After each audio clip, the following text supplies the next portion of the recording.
Hello friends, मेरे channel में आपका स्वागत है। और आज मैं आपके सामने लेकर आई हूँ केडी सिंह का जो वीडियो वायरल हो रहा है इस समय। केडी सिंह के बारे में जितनी भी बातें कही जा रही हैं वो वाकई सच है, क्योंकि वो तो एक उनका खुद का जो वीडियो ओपन हुआ है तो उसमें देखा गया है कि वो अपनी एक गर्लफ्रेंड के साथ में मौज मस्ती करते हुए पकड़े गए थे। और दूसरा वीडियो वायरल हुआ था कि उनकी बीवी उन्हें उस लड़की को मारते हुए पकड़ी, मतलब उन लोगों को रंगे हाथ पकड़ा गया। तो ऐसे हादसे अभी रीवा में तो पहली बार हुआ है मतलब। लेकिन मैं यही कहना चाहूँगी कि हर आदमी में केडी सिंह है। अब आप ये कहेंगे कि हर आदमी में क्यों मैं ऐसी बात कर रही हूँ। आज बहुत से लोग उन्हें केडी सिंह को बहुत उंगली उठा रहे हैं कि वो ऐसे हैं वैसे हैं। पहले अपने गिरेबान पे झाँक के देखिए कि आप कैसे हो, है ना। फिर दूसरे के ऊपर उंगली उठाए, उनकी चीज़ बाहर आ गई तो आपने सोचा कि वो बहुत बुरा आदमी है। लेकिन अपने अंदर भी झाँक कर देखो ना कि आप कैसे हो। तो मैं मुझे ज़्यादा कुछ कहना नहीं है इस विषय में, लेकिन बहुत सारी चीज़ें मुझे खलती हैं कि लोग जो हैं, जैसे उनकी जो वाइफ थी तो उन्होंने क्या किया कि अपने जो वो जो लड़की थी उसको पकड़ा था, जिस उसे मार रही थी, ठीक है। और केडी सिंह उसे बचा रहे थे। चलिए ठीक है, समझ में आता है कि लड़के ने गलती की। मैं ये नहीं कहती हूँ, उसमें दोनों की बराबर की गलती होती है। क्यों? क्योंकि आपको मालूम है कि आप एक किसी के हस्बैंड हो, कि किसी के बच्चों के बाप हो, और मेरी खुद की इतनी फैमिली है। और अगर उन्हें ये चीज़ पता चलेगी तो क्या उनके दिल पे गुजरेगी। तो पहली बात तो वो चोरी छुपे ये काम कर रहे थे। उन्हें लग रहा था कि किसी को पता नहीं चलेगा, लेकिन ऐसी बातें छुपती नहीं हैं। कहीं ना कहीं उनकी बीवी को शक रहा होगा या जो भी रहा हो। कुछ घरेलू चीज़ें ऐसी होती हैं कि आदमी को लगता है कि नहीं, ये मेरे ऊपर ध्यान नहीं दे रहे हैं, या कैसी भी। थोड़ा सा आप लोग मेरी गले के ऊपर ध्यान मत दीजिएगा, क्योंकि मैंने बताया था कि मेरा गला काफ़ी ख़राब है इस समय। मुझे बहुत तेज़ सर्दी जुकाम हो गया था, क्योंकि मैं बाहर गई थी तो वहाँ से क्या हुआ कि पानी का जब चेंज होता है ना तो ये वायरल ऐसे हो जाता है। चलिए ठीक है, इस बारे में मैं बाद में बात करूँगी। लेकिन मेरे गले को आप बिल्कुल भी, मेरी आवाज़ थोड़ी मोटी निकल रही है क्योंकि मैं मुझे थोड़ी दिक्कत है। तो मैं यही कहना चाहती हूँ कि आप लोगों से कि मैं मानती हूँ कि लड़की की भी गलती है और केडी सिंह की भी गलती है, ठीक है। केडी सिंह काफ़ी कमाते हैं, अच्छे यहाँ के आयुष्मान हॉस्पिटल है उनका। मेरा हाथ तक थोड़ा सा वो हो रहा है क्योंकि मेरी तबीयत ज़्यादा मतलब थोड़ी ख़राब है। तो खैर आप उस चीज़ को ध्यान मत दीजिएगा। पता नहीं मेरा हाथ क्यों काँप रहा है आज।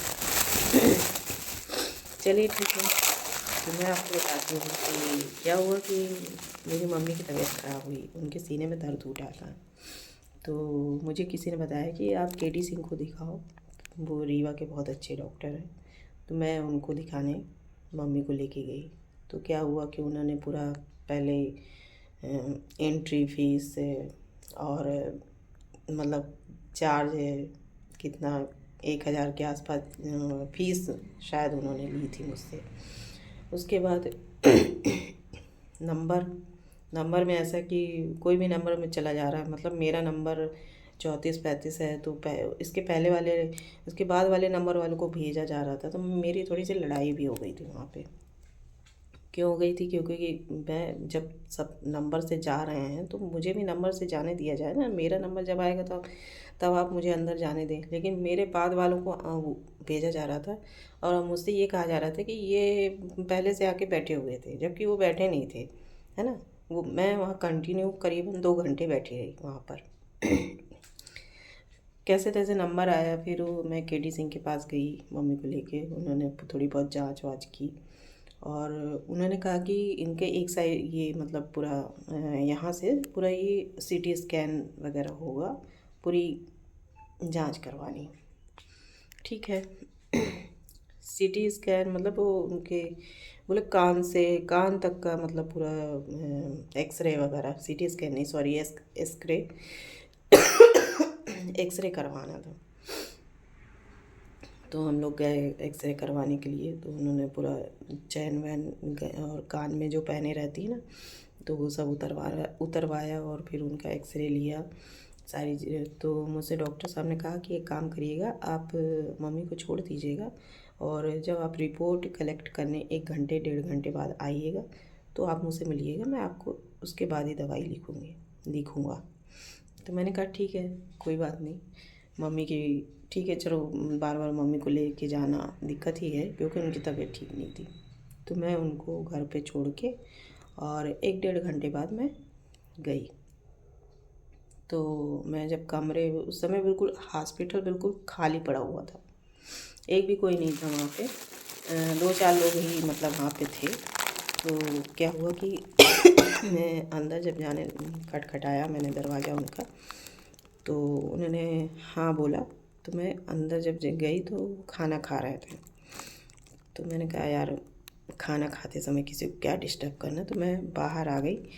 और फिर जब वो खाना खाए तो फिर वो खुद बाहर आए और उन्होंने कहा कि ठीक है, मैं खाना खा रहा था, अभी आपकी मम्मी की रिपोर्ट देख लेते हैं। मैंने कहा ठीक है। फिर वो रिपोर्ट देखते रहे, मुझसे पूछते रहे कि आप कौन हैं, कहाँ से हैं, क्या है कैसे। तो मैं कभी बहुत ज़्यादा मैं झूठ नहीं बोलती हूँ, मैं अपने बारे में उन्हें सारी चीज़ें बताई कि मेरी मम्मी हैं और मेरे हस्बैंड जो हैं तो वो बाहर रहते हैं, ऐसा वैसा करके। मैंने क्यों छोटी छोटी बातों में मुझे झूठ बोलना तो बिल्कुल पसंद ही नहीं है। तो मैंने उन्हें सारी हकीकत बताई। फिर वो ऐसे क्या, ठंड का टाइम था, 2-3 साल पहले की बात है, ठंड का टाइम था। तो मैंने उससे क्या किया कि उनसे बोला कि मतलब वो मुझसे कहने लगे कि मुझे थोड़ी सी ठंड लग रही थी क्योंकि मैं स्कूटी से गई थी और वहाँ पे थोड़ा स्कूटी में हवा तो लगती है, काफ़ी हवा लगती है, पर बहुत ठंड लग रही थी मुझे। तो मुझसे ऐसे हंस के कहने लगे क्या ठंड लग रही है क्या। तो हमने कहा हाँ ठंड तो है, लग रही है। फिर क्या हुआ कि वहाँ पे एक नर्स आ गई। तो शायद उसे शक हो गया होगा कि ये किसी को बुलाया है इन्होंने या जो भी हो। तो वो आई तो बोली कि सर चलना है क्या। तो वो कहने लगे कि हाँ थोड़ा मैं देख लूँ इसकी फ़ाइल वगैरह फ़ाइल वगैरह देख लूँ मैं इसके, दवाइयाँ लिख दूँ, फिर चलते हैं थोड़ी देर से। तो वो लड़की जो है तो कही ठीक है। तो वो वहाँ से गई नहीं, वो वहीं पे खड़ी रही। तो उसे कोई शक, मतलब उसे उसे ऐसा थोड़ा सा शक लगा होगा क्योंकि देखिए क्या होता है कि जब जो इंसान अपनी बीवी को छोड़ के किसी और के पास जाता है तो वो इंसान उसको छोड़ के किसी और के पास क्यों नहीं जा सकता, है ना।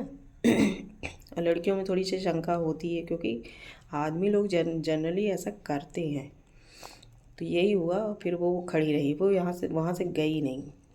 तो मुझे थोड़ा सा अजीब लगा लेकिन मैंने उस समय ध्यान नहीं दिया। फिर उन्होंने मुझे करीबन 4-5 हज़ार की दवाइयाँ लिखी और बोले कि वो आपकी मम्मी को सर्वाइकल की प्रॉब्लम है, तो आप जो ये गले का पट्टा नहीं आता है, गले का पट्टा वगैरह ले लीजिएगा। तो मैंने कहा ठीक है, सर्वाइकल प्रॉब्लम तो हमें समझ में नहीं आती, उन्हें ऐसा कुछ लगता तो नहीं है, लेकिन चलो ठीक है। करीबन 6-7 हज़ार रुपये तो मेरे वैसे ही लग गए थे एक्सरे वगैरह करवाने में, दवाइयाँ, अंदर उनकी फ़ीस और यहाँ ये ट्रीटमेंट, खून की जांच, ये सारी चीज़ें हुई थी। तो ये ऐसे करते करते मतलब मेरा 5-6 हज़ार रुपये वैसे ही ख़त्म हो गए थे। और मेरे पास दवाई मैंने कहा 2-3 हज़ार रुपये की आ जाएगी, लेकिन वो दवाई करीबन 5 हज़ार की दवाई थी। तो मैं 5 हज़ार की दवाई, अब मेरे पास पैसे कम पड़ गए थे क्योंकि मैं ज़्यादातर कैश का काम करती हूँ। ऑनलाइन में चलाती हूँ लेकिन कम चलाती हूँ, बहुत कम यूज़ करती हूँ क्योंकि मुझे कैश सही लगता है। तो मैंने उन्हें पैसे दिए, मतलब मेरे पास 2-3 हज़ार रुपये थे, 3-4 हज़ार रुपये, तो मैंने वो दिया। फिर उसके बाद मैंने ऑनलाइन पेमेंट किया और मैंने मम्मी से पूछा कि मम्मी क्या पट्टा पहनोगी, तो उन्होंने साफ मना कर दिया कि नहीं, मुझे ऐसी कोई प्रॉब्लम है ही नहीं, तो वो काहे के लिए मुझे पट्टा लिखे हुए हैं। तो मैंने कहा ठीक है कोई बात नहीं, तो मैं पट्टा नहीं लेके आई। अच्छा, वहाँ पे 2-3 लोग और आए थे दवाई लेने के लिए, तो डॉक्टर साहब ने उनको भी पट्टा लिखा था। तो पट्टा कितने का था, मतलब 500 के आसपास का था। तो मतलब इसे क्या कहेंगे आप, लुटाई कहेंगे ना, जिसको जो प्रॉब्लम है ही नहीं, है ना। सिर्फ उन्होंने ये सारी जांच करी, सब कुछ बताया और फिर वो उन्होंने कहा कि वो उनको गैस की प्रॉब्लम है। गैस जैसे यहाँ वहाँ चढ़ जाती है, तो वो सीने में चढ़ जाती है, तो ऐसी दिक्कत होती है, जी घबराता है, कई तरह से प्रॉब्लम होती है। लेकिन ये काफ़ी दिन से हो रहा था और इस एज में आने के बाद, आजकल तो वैसे भी किसी चीज़ का भरोसा नहीं है इस एज में आने के बाद क्या नाम है, दिक्कत कभी कभी किसी जो मतलब ना दिखाना डॉक्टर को, ना संग वो करना सही नहीं है। तो उनका जो हॉस्पिटल है, मैं उन्हें मतलब मुझे पता नहीं था कहाँ पर है, मैं ढूंढते ढांढते जैसे तैसे वहाँ पे गई और इलाज कराया। दोबारा फिर हमारी मम्मी उनके पास नहीं गई, कहीं कि नहीं मैं वहाँ पे इलाज नहीं करवाऊँगी फिर उनको भोपाल मैंने भेजा। तो फिर वहाँ पे सही बात है कि मतलब उनको एसिडिटी की प्रॉब्लम होती है, हमेशा से होती रही है। तो हो सकता है कि वहाँ के डॉक्टर ने उन्हें, लेकिन उन्हें सर्वाइकल प्रॉब्लम बिल्कुल भी नहीं थी, बिल्कुल भी सर्वाइकल की प्रॉब्लम नहीं थी। वो जानबूझ के सिर्फ अपना सामान बेचने के लिए, पैसा बनाने के लिए ये सब कर रहे थे। और जितने भी मतलब मम्मी को हमारे ये ऐसा लग रहा था कि अरे उन्होंने ऐसे जांच करवाई, खून की जांच हुई, उसमें कुछ नहीं निकला, और एक्सरे हुआ तो उसमें भी कुछ नहीं निकला। तो मैंने उनको सांत्वना दी कि मम्मी देखो अच्छा है ना कि कम से कम आपको कुछ भी नहीं निकला उसमें। अगर कुछ प्रॉब्लम निकल आती तो यहाँ के रीवा के डॉक्टर को दिखाना कितना मुश्किल होता है। मुझे तो यहाँ के डॉक्टर को बिल्कुल भी भरोसा नहीं है। तो सभी डॉक्टर का यही हाल है, सिर्फ लूटखोर, है ना। यहाँ पे चलता है, पैसे कमाने के लिए कुछ भी करते हैं और अपन सोचते हैं कि यार अपन डॉक्टर के पास आए हैं, डॉक्टर जैसा कहेगा वैसा ही हम करेंगे। और सही बात है, हमें वैसा करना भी चाहिए, मैं ये नहीं कहती हूँ।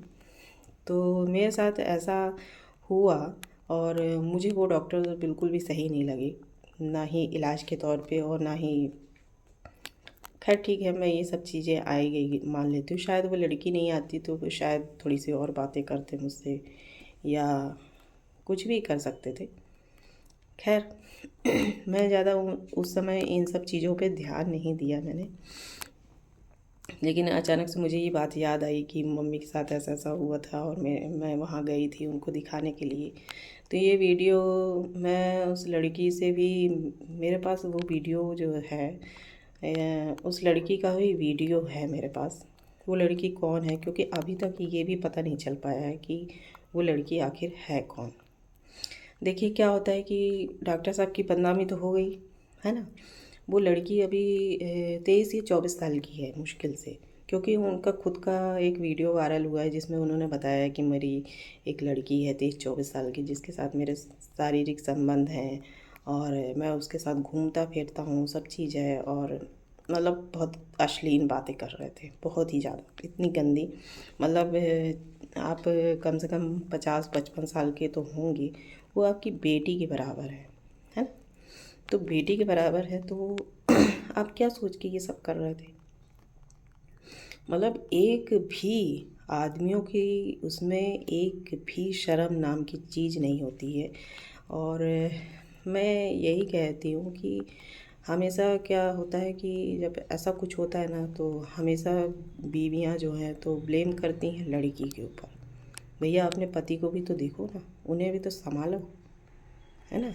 हम जानते हैं कि आजकल पति भी किसी के संभालने पे नहीं रहते, कि आज उन्हें एक चाहिए, कल उन्हें दूसरी चाहिए, तीसरी चाहिए, कि जितनी भी मिल जाएगी उनके लिए उतनी कम है।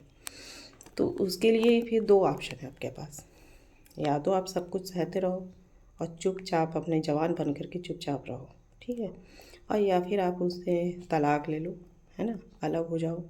नहीं रह सकते हो, आपको बर्दाश्त नहीं हो रहा है, तो आप उससे उनसे अलग हो जाओ, वो ज़्यादा अच्छा रहेगा। लेकिन मैं ये कहती हूँ कि आप तलाक ले लोगे, ठीक है, फिर क्या होगा उसके बाद की ज़िंदगी सोचिए। एक औरत को अकेले रहने में कितनी सारी प्रॉब्लम होती है। आपका कोई सपोर्ट नहीं करता है, आपकी कोई वैल्यू नहीं करेगा, क्योंकि मेरे घर में ऐसी स्थिति बनी हुई है अभी भी। जबकि मेरे हस्बैंड बाहर रहते हैं और मैं यहाँ पे होती हूँ और मैं सारा काम अपने घर का देखती हूँ, बाहर का भी देखती हूँ, तो मुझे कहीं ना कहीं उनकी ज़रूरत पड़ती है। और कुछ बड़ी चीज़ों में एक सपोर्ट की ज़रूरत पड़ती है, तो मैं वो सपोर्ट उनसे लेती हूँ, क्योंकि हम लोगों को बेवकूफ़ बनाया जाता है। जैसे अब यहाँ पे मैं चाह रही थी कि मेरा मकान बिक जाए और हम लोग यहाँ से शिफ्ट होना चाह रहे थे। तो क्या होता है कि जब लोग हमारे पास देखने आते हैं तो वो कहते हैं कि नहीं, आपका मकान इतने का नहीं, इतने का है। तो मुझे इतनी तेज़ गुस्सा लगती है, मतलब वही कोई आदमी होगा ना तो उनकी मुँह से चूँ से चाह नहीं निकलेगी। कुछ चीज़ों में आदमी का खड़ा होना ही बहुत सही होता है। तो मेरे ख्याल से तलाक लेना एक अच्छी चीज़ नहीं है। आप क्या करोगे, 5 6 साल 7 साल केस लड़ोगे, ठीक है, उसके बाद आपकी ज़िंदगी नरक बन जाएगी, ठीक है। अगर आप सोचती हैं कि चलो हम जवान हैं अभी और हम दूसरी शादी कर लेंगे, क्या दूसरा आदमी इस तरह की हरकतें नहीं करेगा? वो भी करेगा। वो भी चाहता है कि हर आदमी यही करता है। किसी भी आदमी को आप उठा लो, मेरी एक फ्रेंड है, दूर नहीं जाती मैं, मेरी एक दोस्त है, उसकी शादी को करीबन 19 20 साल हो गए। तो उसके पति उसके 4 5 साल तो उसे बहुत माने, बहुत प्यार दिया, क्योंकि वो एक तरह से उनके तरफ से लव मैरिज थी। लड़की बिल्कुल भी राज़ी नहीं थी उस समय, तो वो नहीं चाहती थी कि मेरी शादी इनके साथ में हो, क्योंकि वो उसे पसंद नहीं करती थी बिल्कुल भी। लेकिन शादी होने के बाद लड़कियां जब चेंज हो जाती है ना, तो वो पसंद अपने पति, चाहे जैसा भी हो, वो अपने पति को पसंद करने लगती हैं। तो यही चीज़ उसके साथ हुआ। बच्चे हुए 2 अच्छे बच्चे हैं, पति अच्छा है। फिर उसके बाद क्या हुआ कि उसका हस्बैंड किसी नर्स के चक्कर में पड़ गया। तो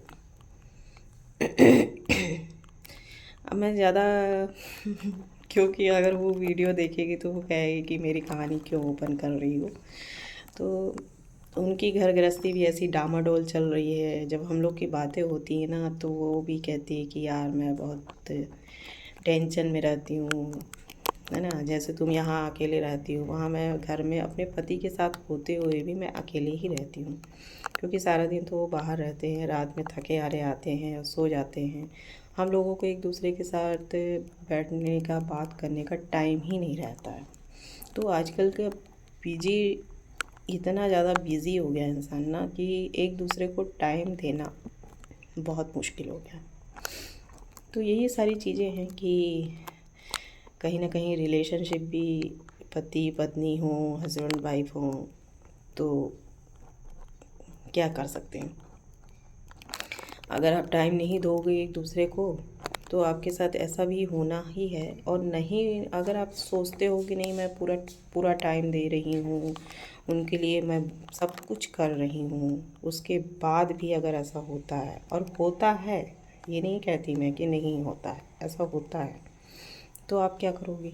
5 साल 6 साल केस लड़ोगी। आपको मान लीजिए 40 50 हज़ार रुपये महीने का बांध दिया जाएगा, या कुछ एक मोटी रकम भी बांध दी जाएगी, तो उससे आपकी ज़िंदगी कट जाएगी? नहीं कटेगी, क्योंकि आपको एक आदमी का सहारा चाहिए चाहिए।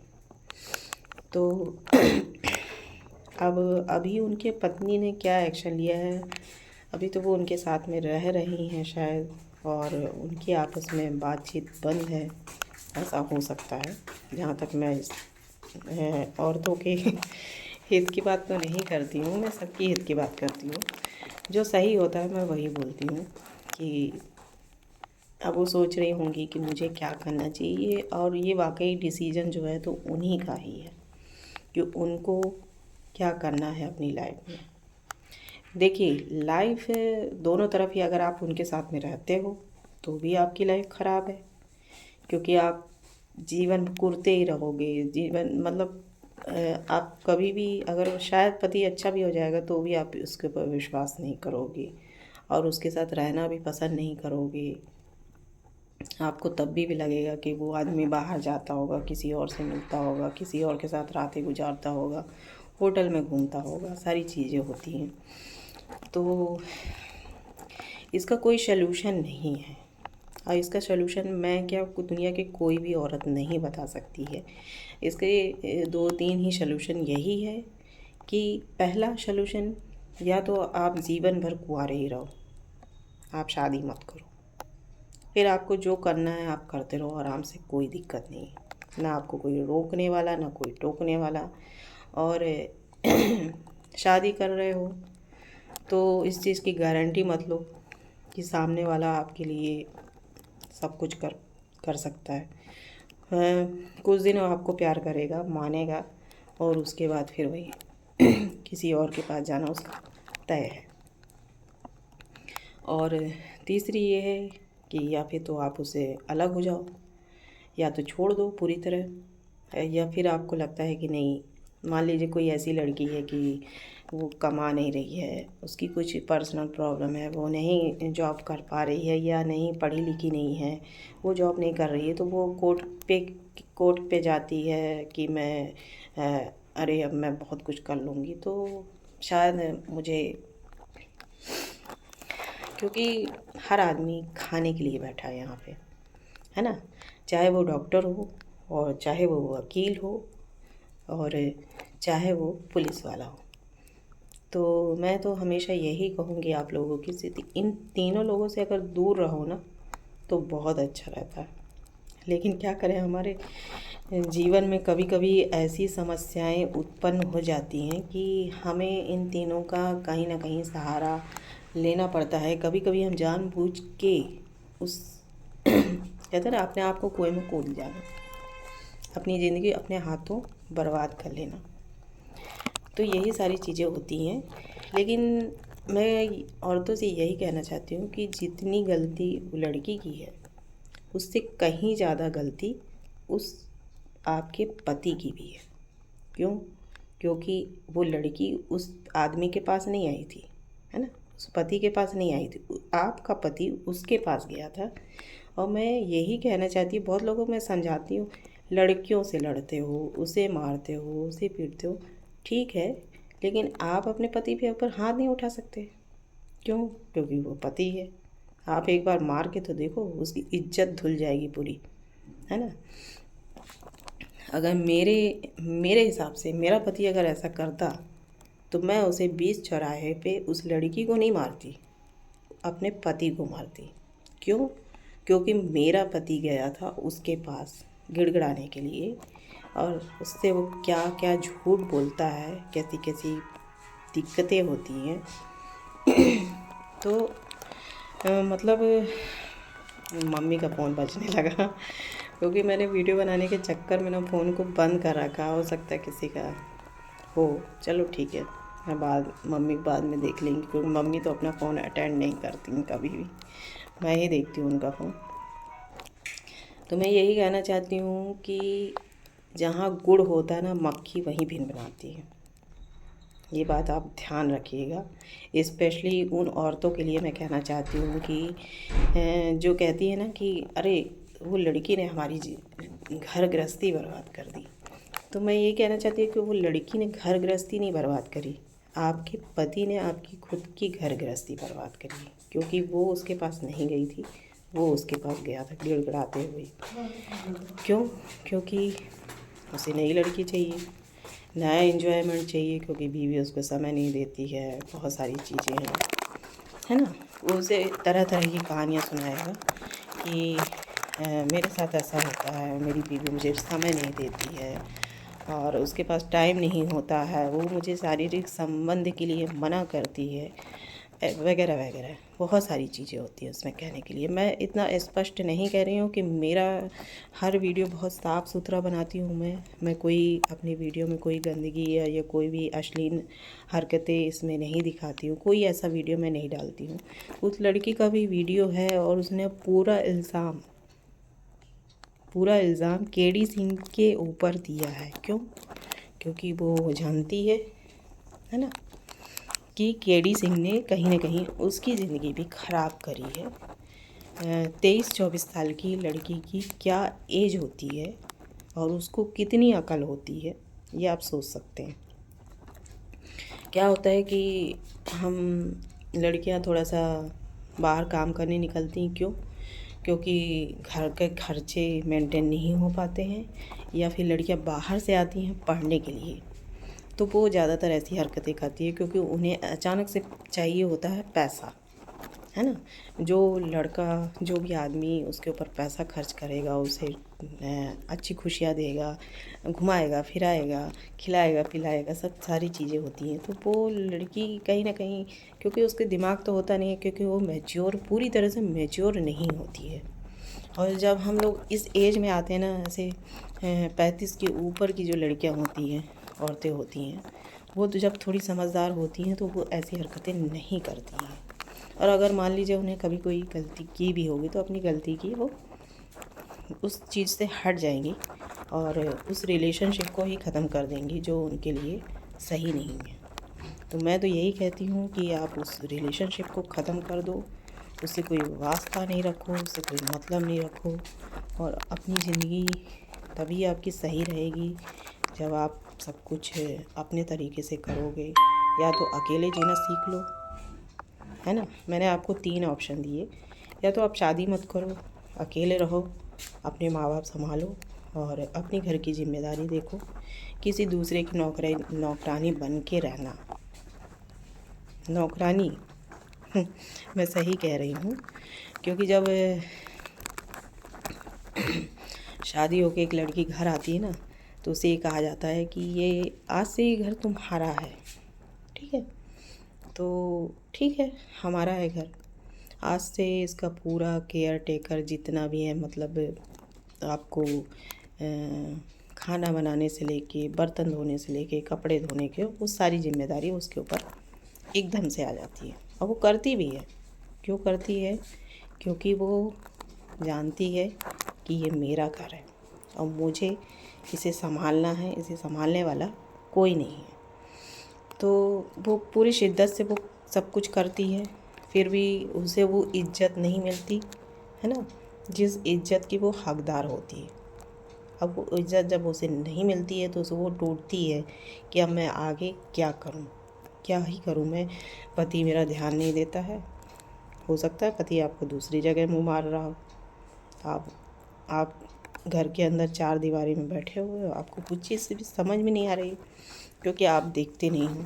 और जब तक कोई चीज़ सामने नहीं आती है तब तक आप कोई चीज़ जान नहीं पाते हो। जब आपके सामने आ जाती है तो आपका दिमाग एकदम से काम करना बंद कर देता है। फिर आप सोचते हो कि मेरे लिए अब क्या ऑप्शन है ना। जब आप शादी होके आते हो ना, तो आपके लिए आपको कहा जाता है ये आपका घर है, ठीक है। लेकिन अगर वही लड़की पलट के ये कह दे कि ठीक है ये मेरा घर है, तो कागज़ पे लिखित दे दो। मैं ही कह रही हूँ ना भाई, वो घर की लक्ष्मी है, घर की मतलब सारी जिम्मेदारी उठाने से लेके, सब कुछ काम करने से लेके, सब कुछ वो कर रही है। तो घर भी अगर उसके नाम कर दोगे तो क्या हो जाएगा आपका। लेकिन घर वाले उसके नाम नहीं करते, लेकिन सिर्फ काम उसके नाम होता है। जहाँ तक मैं अपनी एक फीलिंग बता रही हूँ, और लड़कियां बहुत उत्साहित होती हैं कि यार मेरी शादी हो रही है और मुझे अच्छा पति मिल रहा है, अच्छा घर मिल रहा है। लेकिन वहाँ जाने के बाद आपको पता चलता है कि इंसान कैसा है।